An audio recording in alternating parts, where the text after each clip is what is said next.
గుంటూరు వేదికగా జరుగుతున్న ప్రపంచ తెలుగు మహాసభలకు సంబంధించినటువంటి ఏర్పాట్లు ఎంతో ఘనంగా జరుగుతున్నాయి. ఈరోజు ప్రారంభ వేడుకను పురస్కరించుకొని అనేక మంది అతిరథ మహారథులు ఈ కార్యక్రమంలో పాల్గొనడం జరిగింది. ప్రస్తుతం ప్రాంగణంలో ఏర్పాటు చేసినటువంటి విగ్రహాల ప్రదర్శన అనేది అందరిని ఆకట్టుకుంటుంది. వచ్చిన ప్రతి ఒక్కళ్ళు అంటే దీనిని ఆస్వాదించడానికి, ఈ కార్యక్రమాలు చూడటానికి వచ్చిన ప్రతి ఒక్కళ్ళు కూడా ఈ విగ్రహాల దగ్గర సెల్ఫీలు దిగుతున్నటువంటి పరిస్థితి ఉంది.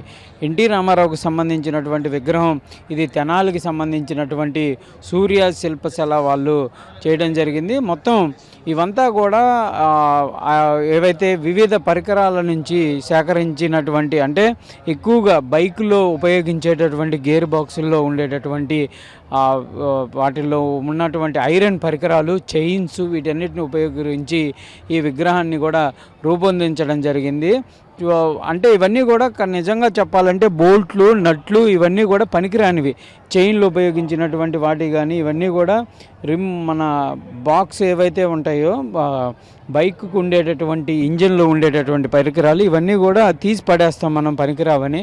కానీ వాటన్నిటిని కూడా శిల్పంగా చెక్కటం అనేది ఎంతో అద్భుతంగా చెప్పుకోవచ్చు.